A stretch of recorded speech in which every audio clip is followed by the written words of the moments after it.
Hello friends, कैसे हैं आप लोग। चलिए आज शुरू करते हैं हम सेक्शन ए से जनरल साइंस एमसीक्यूज़। ठीक है, जितना भी हमने 2 लेक्चर्स में पढ़ा था फिज़िक्स, वो सारा आज हम टेस्ट कर लेंगे। ठीक है, थोड़े एमसीक्यूज़ हैं on the basis of that 2 lectures. ठीक है, चलिए let's start. Kinematics, physical quantities and mechanism, जो टोटल हमारा एमसीक्यू है वो इस पे बेस्ड है। Now the first question is the time period of a pendulum depends on the mass, the length, the time और बोथ ए एंड बी। ठीक है, तो पेंडुलम का हमारा जो टाइम पीरियड होता है टी, वो होता है T equals to 2 pi under root L upon G. ठीक है, ये फॉर्मूला होता है। तो इससे आप देख सकते हो T is directly proportional to L and inversely proportional to G, where G is gravity. ठीक है, तो जो हमारा पेंडुलम का टाइम पीरियड है वो किस पे डिपेंड कर रहा है, एल पे। बाकी 2 पाई ये कांस्टेंट है, जी भी कांस्टेंट है, तो ये किस पे डिपेंड कर रहा है, एल पे। तो हमारा राइट आंसर होगा बी। ठीक है, next is which of the following is the smallest unit of length, micrometre, nanometre, angstrom and fermimetre. ठीक है, तो इसको देखने के लिए हम देख सकते हैं कि 1 माइक्रोमीटर में जो हमारे मीटर्स होते हैं वो 10⁻⁻6 मीटर्स होते हैं। ठीक है, नैनोमीटर में 1 नैनोमीटर में होते हैं 10⁻⁹ मीटर्स। ठीक है, और 1 एंगस्ट्रॉन्ग में होते हैं 10⁻⁻10 मीटर्स, और 1 फेरीमीटर में होते हैं 10⁻⁻15 मीटर्स। ठीक है, तो इन वैल्यूज़ को देख के आप पता कर सकते हो सबसे स्मॉलेस्ट यूनिट कौन सी हुई। सबसे स्मॉलेस्ट यूनिट हुई हमारी फर्मी मीटर, क्योंकि इसकी वैल्यू होती है 10⁻⁻15 metres. Next question is a man is standing on a boat in still water, if he walks towards the shore the boat will. ये क्वेश्चन मैंने क्लास में कराया है, बिल्कुल सेम यही क्वेश्चन का एग्जाम्पल मैंने बताया था कि अगर कोई व्यक्ति बोट में है और वो किनारे पे है, और वो किनारे पे जब जंप करता है तो जो बोट है वो किधर की तरफ मूव करती है, किधर मूव करती है, अपोजिट डायरेक्शन में, मैन के अपोजिट डायरेक्शन में। ठीक है, यानी कि मूव टूवर्ड्स द शोर नहीं, किनारे की तरफ नहीं, move away from the shore. कहाँ से करेगी, जो जिस डायरेक्शन में मैन कूदा है उसके अपोजिट डायरेक्शन में मूव करेगी। और किस वजह से करेगी, न्यूटन के 3rd लॉ की वजह से। न्यूटन 3rd लॉ क्या कहता है, न्यूटन 3rd लॉ कहता है हर क्रिया की एक प्रतिक्रिया होती है। Every action has an equal and opposite reaction. ठीक है, तो अगर मैन ने फोर्स लगाया है आगे की तरफ F, तो उतना ही फोर्स पीछे की तरफ बोट पे लगेगा, और इसकी वजह से बोट जो है वो किनारे से दूर हट जाएगी। ठीक है, next question is 1 micron represents a length of, micron का मतलब माइक्रोमीटर, माइक्रोन का मतलब होता है इक्वल्स टू माइक्रो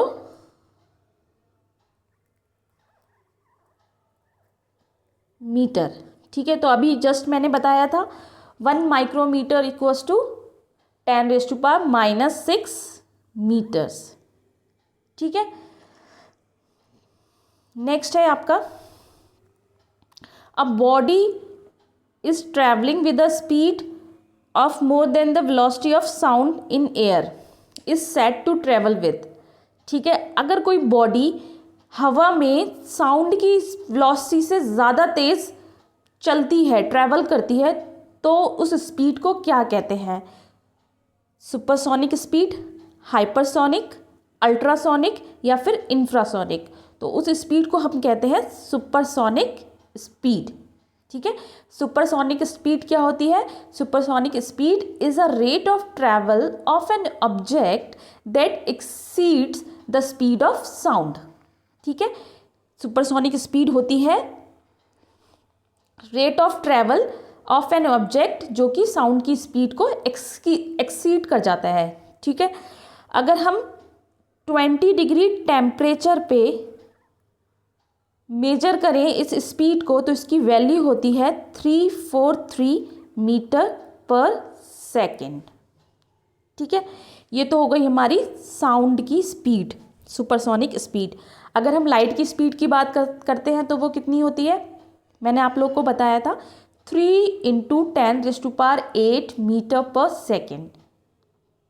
ठीक है, अब हमारा नेक्स्ट क्वेश्चन है, a passenger is moving in a train tosses a coin. If the coin falls behind him the train must be moving with. ठीक है, एक पैसेंजर है जो एक मूविंग ट्रेन में कॉइन को टॉस करता है। ठीक है, और जब कॉइन रिटर्न होके वापस आता है तो वो उसके पीछे गिरता है, बैक साइड पे गिरता है। इसका क्या मतलब है? ठीक है, अगर ट्रेन यूनिफॉर्म वेलोसिटी से ट्रैवल कर रही है तो कॉइन क्या होगा? जब रिटर्न होगा तो वो उस पैसेंजर के हाथ में रिटर्न होगा, क्योंकि पैसेंजर की मूविंग स्पीड और कॉइन की मूविंग स्पीड सेम होगी। ठीक है, लेकिन इस केस में क्या हो रहा है? वो पीछे गिर रहा है, इसका मतलब यूनिफॉर्म स्पीड तो नहीं है। ठीक है, इसको ऐसे समझ सकते हो, ये ट्रेन जा रही है। ठीक है, अब ये कॉइन है, कॉइन भी ट्रेन के अंदर है, तो वो भी उसी स्पीड से जा रहा है, जिस स्पीड से वेलोसिटी से ट्रेन जा रही है उसी से कॉइन जा रहा है। अगर ये यूनिफॉर्म है, ये वी यूनिफॉर्म है, तो जब कॉइन वापस आएगा उसकी स्पीड तो सेम रहेगी, क्योंकि उस पर तो कोई एक्सटर्नल फोर्स लग नहीं रहा है। हॉरिजॉन्टली एक लग रहा होगा mg, लेकिन उसका हॉरिजॉन्टल फोर्स से तो कोई मतलब नहीं है, तो वर्टिकल फोर्स है, तो हॉरिजॉन्टली कोई फोर्स नहीं लग रहा है, तो वो उसकी स्पीड तो v ही रहेगी। लेकिन क्योंकि ये पीछे गिर रहा है, इसका मतलब ये दोनों v इक्वल नहीं है। ठीक है, अब पीछे गिरने का मतलब है ये v जो है ये कम होगा, इसको v1 मान लीजिए, इसको v2, तो ट्रेन की स्पीड ज़्यादा होगी और इसकी कम होगी, तभी तो ये पीछे गिर जाएगा और ये आगे निकल जाएगा। ठीक है, इसका मतलब ट्रेन में क्या लग रहा है? एक्सक्लरेशन। ट्रेन की स्पीड ज़्यादा है, उसमें एक्सक्लरेशन है, इसी वजह से कॉइन पीछे गिरेगा और ट्रेन आगे निकल जाएगी। ठीक है, अगर उसमें डिक्लेरेशन होता तो क्या होता? जो कॉइन है वो आगे गिरता और जो मैन है वो पीछे रह जाता, क्योंकि वो तो ट्रेन में बैठा है, वो ट्रेन की स्पीड से चल रहा है, इसलिए कॉइन आगे गिरता उसके और वो पीछे रह जाता। लेकिन इसमें क्या लग रहा है? एक्सक्लरेशन, क्योंकि व्यक्ति तो आगे निकल गया और कॉइन पीछे गिरा। ठीक है, नेक्स्ट क्वेश्चन है, chinaware are wrapped in a straw of paper before packing. This is the application of concept of impulse, momentum, acceleration और force. ठीक है, चाइना वेयर, यहाँ पे बोन चाइना की बात हो रही है। बोन चाइना क्रॉकरी शायद आप लोग को पता होगा, सबने देखा होगा, बहुत ही डेलिकेट होती है, अगर ज़रा सा भी इसमें झटका लगेगा तो वो टूट जाएगी। ठीक है, तो बोन चाइना की क्रॉकरी होती है वो स्ट्रॉ पेपर में, स्ट्रॉ पेपर मतलब बबल वाला जिसमें एयर होती है, जिससे अगर कोई झटका लगे तो वो कम इम्पैक्ट पहुँचे एयर में, क्योंकि ट्रैवल नहीं कर पाएगा वो, तो कम इम्पैक्ट पहुँचे हमारे क्रॉकरी पे, इसलिए हम उसमें लपेटते हैं। ये जो है एप्लीकेशन, ये किस कॉन्सेप्ट से लिया गया है? ठीक है, एक्सेलरेशन नहीं है, ये फोर्स भी नहीं है, मोमेंटम भी नहीं है। मोमेंटम क्या है? Change in force. ये क्या है? इम्पल्स। इम्पल्स मैंने बताया था, एक शॉर्ट ड्यूरेशन के लिए अगर कोई फोर्स लगता है, ठीक है, तो वो होता है ना इम्पल्स। ठीक है, चेंज इन मोमेंटम होता है हमारा इम्पल्स। अगर कोई झटका लगेगा, अगर ट्रैवलिंग क्रॉकरी लेके आ रहे हो आप, ट्रैवलिंग में कोई झटका लगता है तो वो एग्जाम्पल होता है इम्पल्स का, क्योंकि वो एक बहुत शॉर्ट ड्यूरेशन के लिए होता है। इसीलिए इम्पल्सिस को से बचाने के लिए हम जो हमारी क्रॉकरी है उसको स्ट्रॉ पेपर में पैक करते हैं, जिसकी वजह से जो इसका इम्पैक्ट है वो लेस हो और हमारी क्रॉकरी ब्रेक ना हो। ठीक है, नेक्स्ट क्वेश्चन है, when a body is stationary then there is no force acting on it, the body is in vacuum, the force acting on it is not in contact with it. ठीक है, the net force acting on it balances each other. ठीक है, एक body है जो stationery है एक position में, तो there is no force acting on it, ये तो पॉसिबल नहीं है कि इसमें कोई फोर्स नहीं लग रहा होगा, mg लग रहा होगा ऑब्वियसली। ठीक है, mg लग रहा होगा, इसका मतलब ये तो नहीं है। The body is in vacuum, ये भी नहीं है, हम हवा में भी, एयर में भी खड़े हो सकते हैं, एक स्टेशनरी बॉडी ले सकते हैं, तो ये भी कोई कंपल्शन नहीं हुआ। The force acting on it is not in contact with it. ठीक है, तो जो mg लग रहा है, क्योंकि अब mg लग रहा है तो यहाँ से भी एक फोर्स लग रहा होगा ऊपर से, जिस सरफेस पे ये खड़ा है वो सरफेस भी एक फोर्स लगा रहा होगा इस पर। ठीक है, तभी वो खड़ा है, अदरवाइज mg की वजह से तो वो नीचे चला जाना चाहिए था, लेकिन वो बैलेंसिंग कंडीशन में खड़ा है, इसका मतलब एक फोर्स और लग रहा है, तो ये भी कंडीशन नहीं है, कांटेक्ट में है, ऑब्वियसली कांटेक्ट में है कि एक फोर्स लग रहा है ऊपर की तरफ। ठीक है, तो ये भी ऑप्शन नहीं हुआ। The net force is acting on it balances each other. ठीक है, इसमें एक फोर्स लग रहा है नीचे की तरफ mg और एक फोर्स F लग रहा है ऊपर की तरफ। ठीक है, तो ये दोनों फोर्स इक्वल है और अपोजिट इन डायरेक्शन है, इसी वजह से ये बॉडी जो है स्टेशनरी खड़ी हुई है, अदरवाइज या तो ये नीचे की तरफ मूव कर जाती है या ऊपर की तरफ मूव करवा देती है। इसका मतलब हमारा ऑप्शन डी है करेक्ट। जो नेट फोर्स है वो इक्वल टू 0 है, सेम अपोजिट डायरेक्शन में है, तो ये माइनस ये प्लस, तो इसका मतलब ये 0 फोर्स लग रहा है, इसीलिए ये स्टेशनरी है। नेक्स्ट क्वेश्चन है, what happens when a heavy object and a light object are allowed to fall from the certain height in the absence of air. ठीक है, अगर हमारी एक हैवी ऑब्जेक्ट है और एक लाइट ऑब्जेक्ट है, अगर हम उसको फ्रीली छोड़ दें और वहाँ पर कोई भी एयर नहीं है तो क्या होगा। ठीक है, फर्स्ट ऑप्शन है, heavy object reaches the ground later than the lighter object. जो हैवी ऑब्जेक्ट है वो लाइटर से बाद में पहुँचेगा, ये नहीं होगा। Lighter object reaches the ground later the heavy object, नहीं। Both heavy and light object reaches the ground simultaneously, हमारा आंसर होगा ये। ठीक है, क्यों होगा, अगर कोई भी एयर नहीं है, जैसे आपने कोई भी चीज़ ड्रॉप की तो एयर का प्रेशर भी लगता है उस पर नीचे से, अगर मान लीजिए एयर नहीं है, इसलिए मतलब नीचे से तो कोई फोर्स लग नहीं रहा है, दोनों पे सिर्फ ग्रेविटेशनल फोर्स लग रहा है। ठीक है, और सेम हाइट पे है, तो इसका मतलब वो same law of conservation of energy की वजह से, कंजर्वेशन ऑफ एनर्जी में क्या होगा, टोटल एनर्जी सेम रहेगी, इसकी वजह से दोनों सेम टाइम पे नीचे आएंगे। ठीक है, this is due to conservation of energy.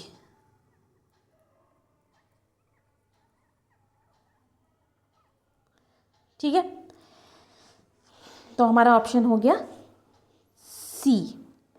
Next question है, an artificial satellite orbiting the earth does not fall down because the earth attraction. ठीक है, जो आर्टिफिशियल सैटेलाइट हम छोड़ते हैं अर्थ की ऑर्बिट में, वो नीचे क्यों नहीं गिरती हैं, कौन से फोर्स की वजह से वो नीचे नहीं गिरती हैं। ठीक है, the earth attraction is balanced by the attraction of moon, नहीं, इससे कोई मून से कोई मतलब नहीं है इस चीज़ का, तो ये हमारा गलत हो गया answer. Vanishes at such distance, इनका कहने का मतलब है जो अर्थ का अट्रैक्शन है वो इस सैटेलाइट जितनी दूर होगी उस पर ख़त्म हो जाएगा, ऐसा नहीं है, अट्रैक्शन होता है, कम होता है बट होता है।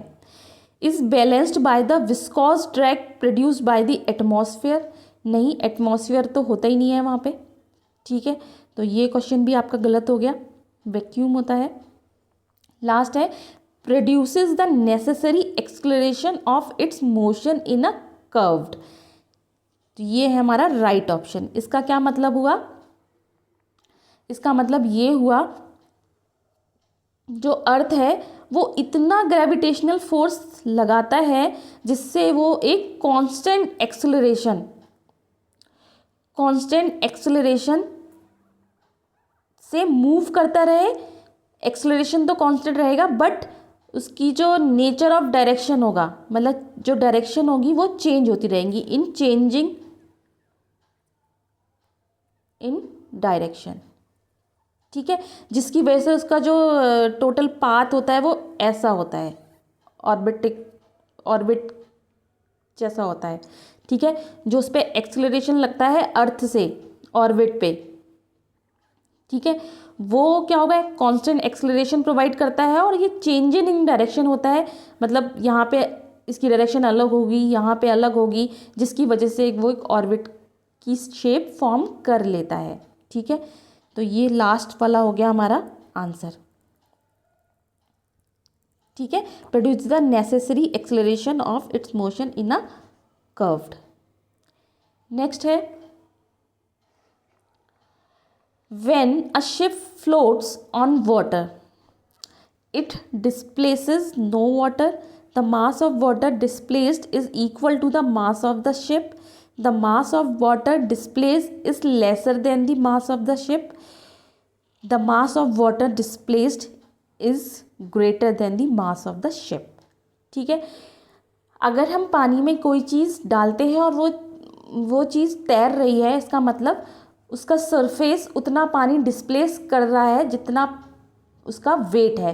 ये प्रिंसिपल किसने दिया था, ये प्रिंसिपल दिया था आर्किमिडीज ने, ठीक है, आर्किमिडीज प्रिंसिपल क्या कहता है, when a body is immersed fully और partially in a liquid it experience an upward force that is equal to the weight of the fluid displaced by it, ठीक है, इसका मतलब अगर कोई बॉडी फ्लोट कर रही है सरफेस पे वाटर के, तो उसका जो सरफेस है वो इतना फ्लूइड पानी डिस्प्लेस कर रहा है जो कि उसके वेट के बराबर है, ठीक है, ये प्रिंसिपल दिया था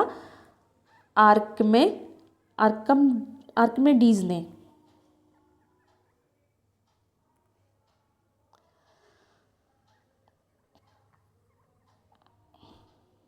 ठीक है, तो इसका मतलब हमारा कौन सा बी जो है वो सही होगा, the mass of water displace is equal to the mass of the ship, ठीक है। नेक्स्ट है a long jumper runs before jumping because he covers a greater distance, अब लॉन्ग जंपर है तो ग्रेटर डिस्टेंस से तो कोई मतलब ही नहीं है, उसे तो लॉन्ग जंप करनी है, तो ये ऑप्शन नहीं हुआ। मेंटेन्स मोमेंटम कंजर्वेशन, ठीक है, मेंटेन्स मूवमेंट कन्वर्जेशन मतलब अब रनर जो है वो तो सरफेस पे है, यहाँ पर है, ठीक है, और उसको जंप करना है इस हाइट पे, तो अगर वो वहीं पे खड़ा होगा तो इस हाइट को अचीव करना मुश्किल होगा, ठीक है, क्योंकि वो तो रेस्ट की पोजीशन में था और एकदम से इतनी ज़्यादा हाइट, इतना ज़्यादा फोर्स क्रिएट करना पॉसिबल नहीं है, इसीलिए वो भाग के आता है, जिसकी वजह से उसकी बॉडी में मोमेंटम क्रिएट हो जाता है, और मोमेंटम क्या होता है, कंजर्व्ड होता है इन नेचर, तो उसी मोमेंटम को वो हाइट के फॉर्म में कन्वर्ट कर लेता है, ठीक है, यही रीज़न है कि लॉन्ग जंपर्स जो होते हैं वो तेज़ी से भाग के आते हैं ताकि वो एक मोमेंटम क्रिएट कर लें और उसी मोमेंटम से वो एक हाइट पे जंप कर पाएँ, ठीक है, तो हमारा option B is correct, option B is correct. और सी जो है गेन्स एनर्जी बाय रनिंग, ये गलत है, एनर्जी नहीं होगी तो वो रन ही नहीं पाएगा, भागने से एनर्जी थोड़ी मिलेगी, पहले से एनर्जी होगी तभी वो भाग पाएगा, गेन्स मोमेंटम, ये भी गलत है, वो जो है मोमेंटम कंजर्वेशन के लॉ पे काम करता है, ठीक है। नेक्स्ट है a body is thrown vertically upwards and then fall back on the ground, its potential energy is maximum.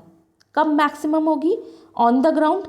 On the ground पे नहीं होगी। सबसे पहले हम फॉर्मूला देख लेते हैं पोटेंशियल एनर्जी का, मैं बता चुकी हूँ पहले भी, mgh is the formula of potential energy, ठीक है, mgh। अब ग्राउंड पे h की वैल्यू क्या होगी? 0 होगी, ठीक है। इसका मतलब 0 होगी तो ये पूरा 0 हो जाएगा, तो पोटेंशियल एनर्जी ग्राउंड पे 0 होगी, तो ये हमारा नहीं हुआ। एट द मैक्सिमम हाइट, जब h की वैल्यू m कांस्टेंट रहेगा उस पर्टिकुलर बॉडी के लिए, g भी कांस्टेंट रहेगा, क्या वेरी करेगा? h। जब h मैक्सिमम होगा तब p ही क्या होगा? मैक्सिमम होगा, ठीक है। और बाकी जब h की वैल्यू जैसे जैसे कम होती जाएगी, यानी कि जब रिटर्न जर्नी में होगा तो ये कम होगा, ये भी कम होगा, तो हमारा जो ऑप्शन है वो क्या होगा? A, at the maximum height due to this formula. Next है a jet engine works on the principle of conservation of. Jet engine किसके प्रिंसिपल पे काम करता है? जेट इंजन, रॉकेट्स, ये सब मैंने आपको बताया था किसके प्रिंसिपल पे काम करते हैं? लीनियर मोमेंटम पे काम करते हैं, ठीक है। ये जितने प्रेशर से गैसेस पीछे की तरफ छोड़ते हैं, जितने प्रेशर गैसेस पीछे की तरफ छोड़ते हैं, उतना ही मोमेंटम इन्हें मिलता है आगे चलने के लिए, उसी मोमेंटम से ये आगे को ट्रैवल करते हैं, ठीक है। तो ये हो गया हमारा लीनियर मोमेंटम। अब नेक्स्ट क्वेश्चन है one feels heavier in lift when the lift.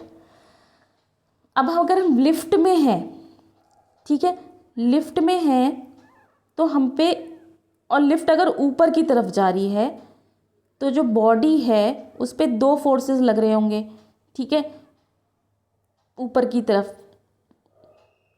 एक तो होगा ma प्लस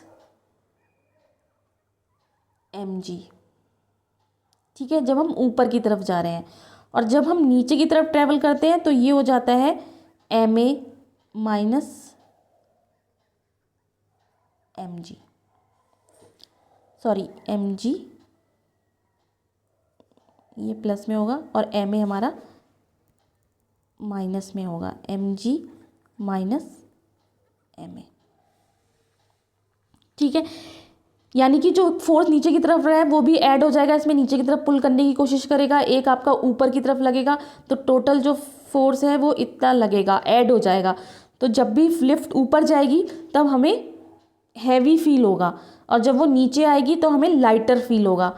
आपने देखा होगा ना, जब लिफ्ट में बहुत तेज़ी से लिफ्ट नीचे की तरफ आ रही होती है तो अजीब सा फील होता है, ऐसा लगता है कि कुछ हल्का हल्का सा फील होता है। वो इसी वजह से होता है क्योंकि दोनों जो हमारे फोर्सेस हैं वो सब्ट्रैक्ट वाली कंडीशन में आ जाते हैं, और जब हम ऊपर जाते हैं तो वो ऐड हो जाते हैं। इसका मतलब हम क्या फील करेंगे? It going down steadily, it began to just go up, it moving up. One feel heavier कब फील करेगा? जब ये अपवर्ड डायरेक्शन में जा रहा होगा, ठीक है। इसका मतलब just begin to go up, ऊपर की तरफ जैसे ही जाना शुरू करेंगे वैसे ही क्या होगा? बॉडी हैवियर फील करने लगेगी। नेक्स्ट है the lift off an airplane is based on. किस पे बेस्ड होती है? बर्नौलीज थ्योरम पे, ठीक है। अब हम अपने नेक्स्ट लेक्चर में ये बर्नौलीज थ्योरम पढ़ेंगे, ये फ्लूइड के ऊपर, लिक्विड के ऊपर है, ये बर्नौलीज थ्योरम पढ़ेंगे नेक्स्ट लेक्चर में, ठीक है। The working principle of washing machine is, ये मैं आपको बता चुकी हूँ क्लास में, किस प्रिंसिपल पे काम करती है वॉशिंग मशीन? सेंट्रीफ्यूगल प्रिंसिपल पे। सेंट्रीफ्यूगल क्या करता है? बाहर की तरफ लगता है, सेंटर की तरफ नहीं लगता। सेंट्रीपीटल जो होता है वो अंदर की तरफ लगता है, सेंट्रीफ्यूगल लगता है बाहर की तरफ। जब ये बाहर की तरफ लगता है तो जो पानी होता है कपड़ों में वो क्या होता है? अंदर की तरफ इकट्ठा होना शुरू हो जाता है और वो ड्रेन हो जाता है, ठीक है। तो जो हमारी वॉशिंग मशीन है वो कौन से प्रिंसिपल पे काम करती है? सेंट्रीफ्यूगल पे। नेक्स्ट है consider the following statement in respect of a jet engine and a rocket. हमारा फर्स्ट स्टेटमेंट है a jet engine uses the surrounding air for its oxygen supply and so is unsuitable for motion in space। ठीक है, इसका मतलब jet engine जो होता है वो बाहर की जो ऑक्सीजन है, एटमॉस्फेयर की जो ऑक्सीजन है उस पर डिपेंडेंट होता है, इसीलिए स्पेस में हम उसको यूज़ नहीं करते हैं, अनसूटेबल होता है स्पेस के लिए। Whereas a rocket carries its own supply of oxygen, यानी कि रॉकेट में हम ऑक्सीजन सिलेंडर लगा के भेजते हैं।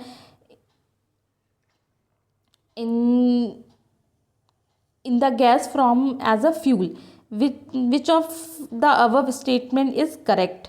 ठीक है, तो हमारा फर्स्ट स्टेटमेंट सही है कि इसमें बाहर की ऑक्सीजन पे काम करता है, एटमॉस्फेयर की ऑक्सीजन पे काम करता है, इसीलिए अनसूटेबल होता है ये। ठीक है, स्पेस के लिए, क्योंकि स्पेस में तो ऑक्सीजन होती नहीं है। वेयरएज रॉकेट में हम ऑक्सीजन सप्लाई देते हैं, एक्सटर्नल देते हैं उसके अंदर, इसीलिए वो स्पेस में काम करता है। तो हमारे दोनों ही स्टेटमेंट सही है, तो हमारा ऑप्शन जो है वो सी सही है। ठीक है, अब हमारा नेक्स्ट क्वेश्चन है, match list 1 and list 2 and select the correct answer using the codes given below the list. ठीक है, अब हमें ये बताना है इन सब की यूनिट्स क्या होती हैं। वेव लेंथ की यूनिट क्या होती है, सबसे पहले अभी हमने पढ़ा नहीं है क्लास में तो उसको छोड़ देते हैं। एनर्जी की क्या होती है, एनर्जी की होती है जूल। ठीक है, इंटेंसिटी ऑफ साउंड ये होती है डेसिबल, डेसिबल पे लेते हैं। फ्रीक्वेंसी ऑफ हर्ट्स, फ्रीक्वेंसी होती है हर्ट्स में, तो ऑब्वियसली वेवलेंथ की हो गई एंगस्ट्रॉन्ग में।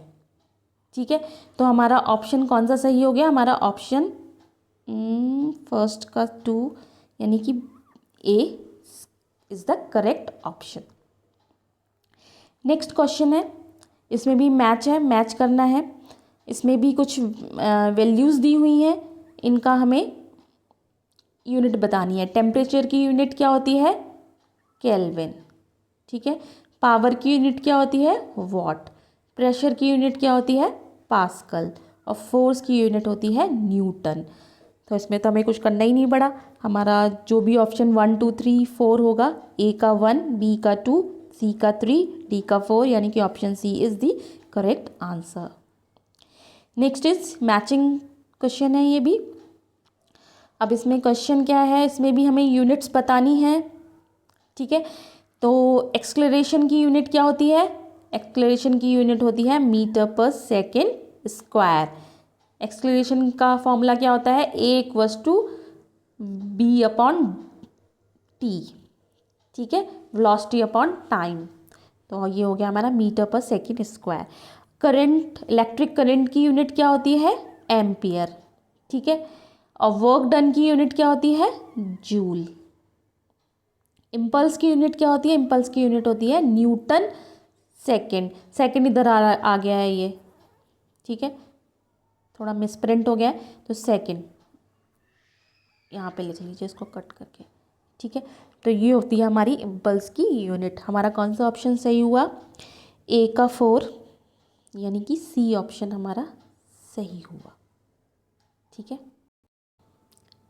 नेक्स्ट क्वेश्चन है, ये भी मैचिंग का है, मैच लिस्ट 1 एंड 2। इसमें भी आपको यूनिट्स बनानी है। अब ये है इलेक्ट्रोस्टैट का। ठीक है, इलेक्ट्रोस्टैट अभी हमने पढ़ा नहीं है क्लास में, चलिए फिर भी अटेम्प्ट करते हैं। ठीक है, सबसे पहले हमारा जूल है। जूल को अगर हम इलेक्ट्रोस्टैट यानी करंट, वोल्टेज एंड चार्ज के फॉर्म में लिखेंगे तो क्या होगा, जूल होता है हमारा कोलम वोल्ट। ठीक है, वॉट यानी कि पावर क्या होती है, एम्पियर स्क्वायर। एम्पियर स्क्वायर ओम, ये होता है हमारा वॉट। ठीक है, वोल्ट क्या होता है, वोल्ट होता है हमारा Henry ampere per second. Volt होता है हमारा हेनरी एम्पियर पर सेकेंड। और कोलम क्या होता है, कोलम चार्ज की यूनिट होती है, तो ये होता है हमारा फैराडे वोल्ट। जब हम इलेक्ट्रोस्टैट में फॉर्मूले पढ़ेंगे तो ये सब चीज़ें हम उसमें पढ़ेंगे। तो हमारा ऑप्शन ए का 6 और सॉरी हाँ, ए का है हमारा 3, बी का है 6, ए का 3, बी का 6, तो इसमें दो ऑप्शन बी और सी चल रहे हैं, सी का 1 और डी का 2। डी का है हमारा फैराडे बोल्ट यानी कि 2। तो ऑप्शन कौन सा सही है इसमें? बी ऑप्शन है हमारा सही। ठीक है, ए का 3, बी का 6, सी का 1 और डी का 2। ठीक है, थोड़ा वैल्यूज आगे पीछे हो गई हैं, इसको सही कर लीजिएगा। नेक्स्ट क्वेश्चन है हमारा, a liquid drop tends to assume spherical shape because, किसकी वजह से जो हमारी लिक्विड ड्रॉप है वो गोल होती है, स्फेरिकल होती है शेप में? किसकी वजह से होती है? Surface tension.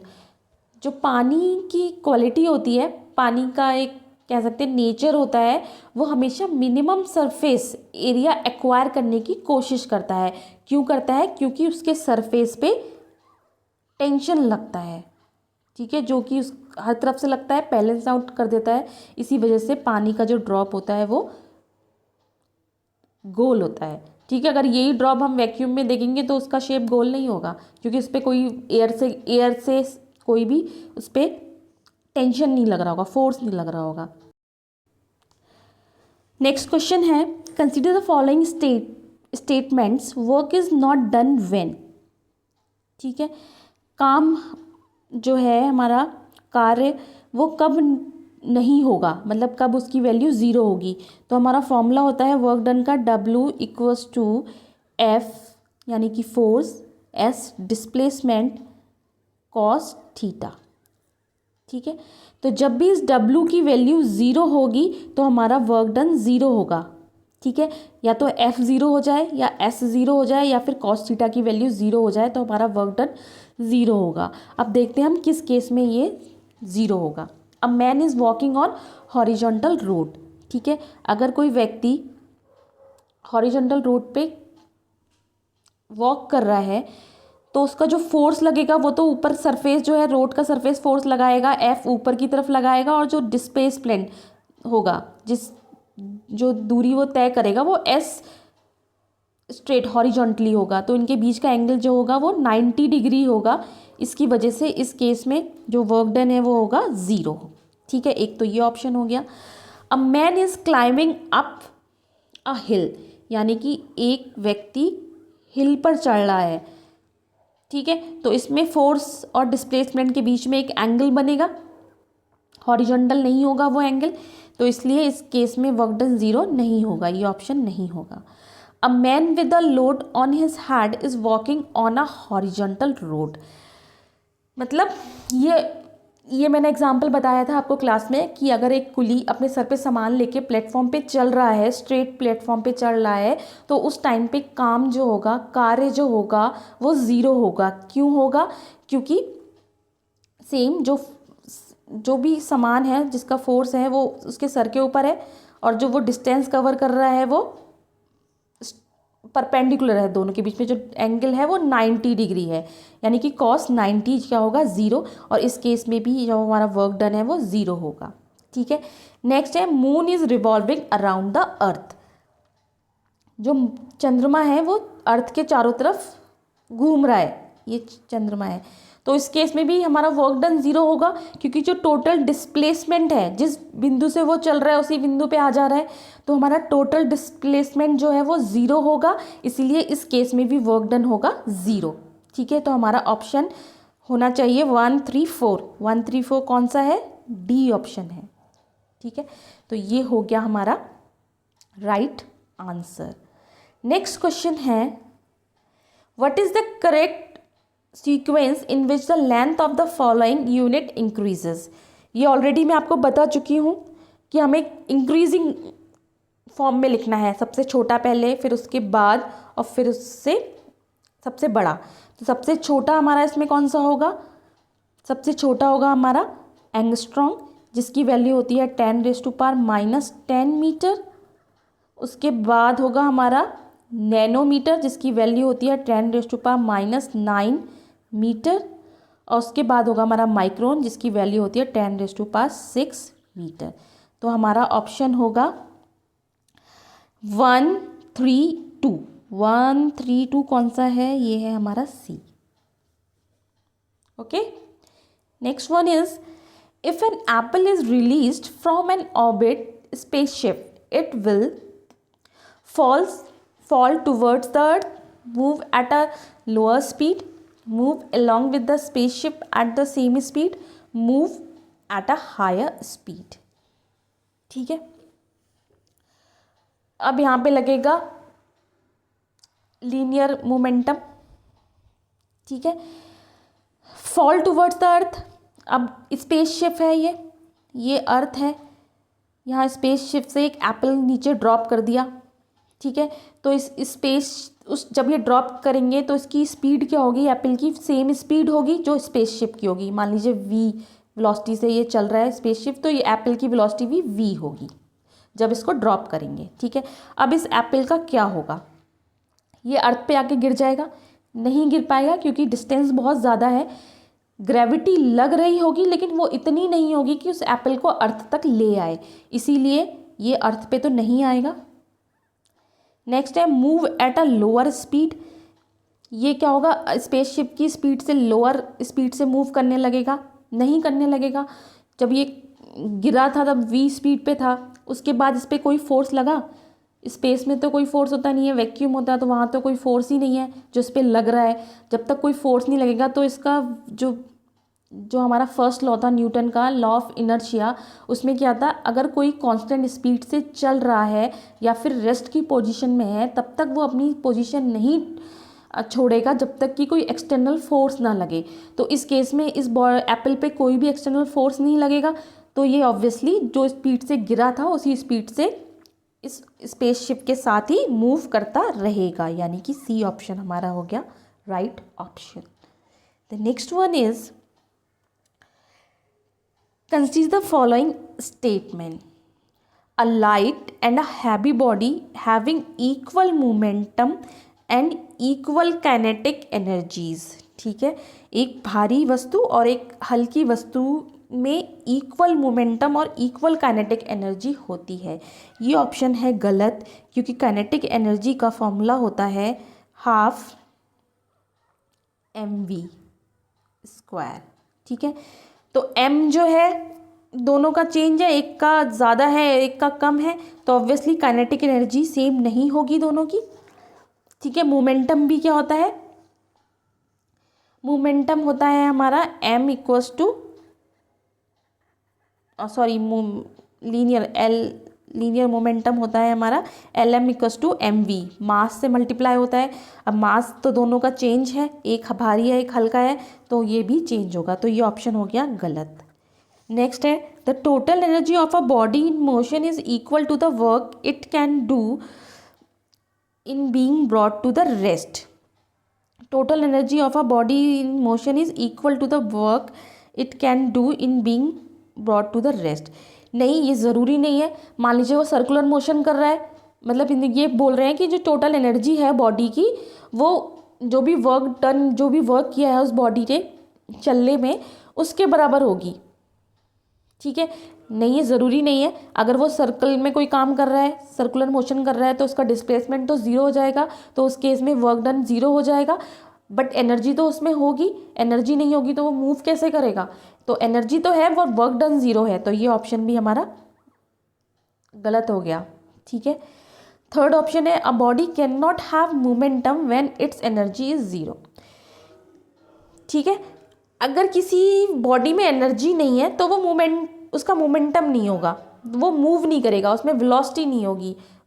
जब मूव नहीं करेगा तो इसका मतलब मोमेंटम नहीं होगा, इसीलिए ऑप्शन सी है सही। मोमेंटम के लिए एनर्जी ज़रूरी है, तो हमारा जो ऑप्शन 3 यानी कि डी इज़ करेक्ट ऑप्शन। ठीक है, अब हमारा नेक्स्ट क्वेश्चन है, क्या है next question? Newton's law of motion do not hold goods for the object. किन ऑब्जेक्ट के लिए लॉ ऑफ मोशन सही नहीं है? एट रेस्ट के लिए उन्होंने दिया था लॉ। ठीक है, मूविंग स्लोली, अगर कोई बहुत स्लो मूव कर रहा है तो इसके लिए भी लॉ हमारा करेक्ट है। ठीक है, moving with a high velocity, अगर हाई वेलोसिटी से मूव कर रहा है तो भी ये लॉ करेक्ट रहता है, अप्लाई होता है, ठीक है। लास्ट ऑप्शन है moving with velocity comparable to the velocity of light, ठीक है। तो हमारा ऑप्शन डी, अगर कोई लाइट की वेलोसिटी यानी कि 3 × 10⁸ मीटर पर सेकेंड की वेलोसिटी से चल रहा है तो उस केस पे न्यूटन्स लॉ फेल हो जाता है। तभी तो हम बोलते हैं कि टाइम मशीन अगर हमें बनानी है तो हमें एक ऐसी मशीन बनानी होगी जिसकी स्पीड लाइट की स्पीड से ज़्यादा होगी, क्योंकि उस टाइम पे हमारे न्यूटन्स लॉ फेल हो जाएंगे, ठीक है।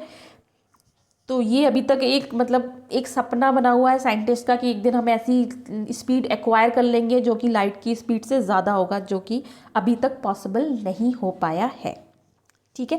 तो अगर हम स्पेस की बात करें तो वहाँ पे न्यूटन्स लॉ लागू नहीं होता।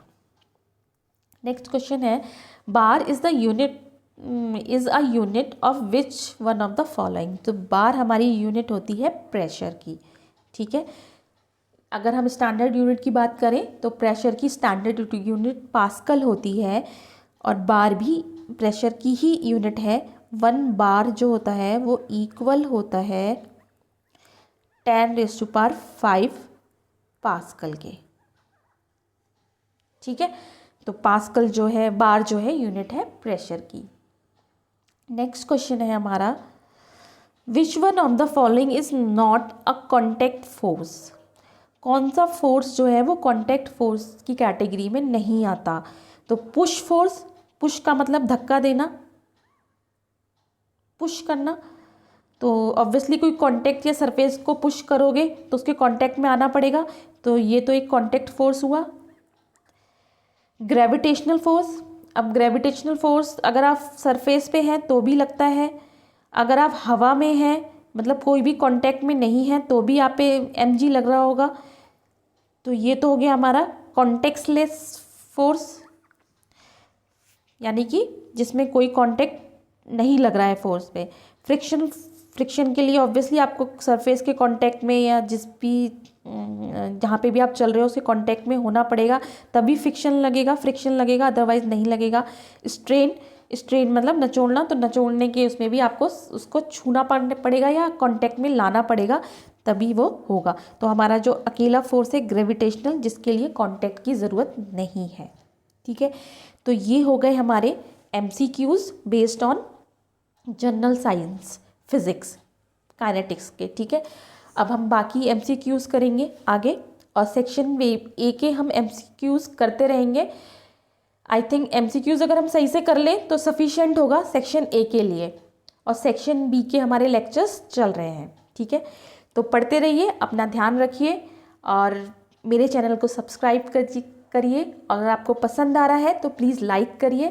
Thank you so much, bye bye, take care.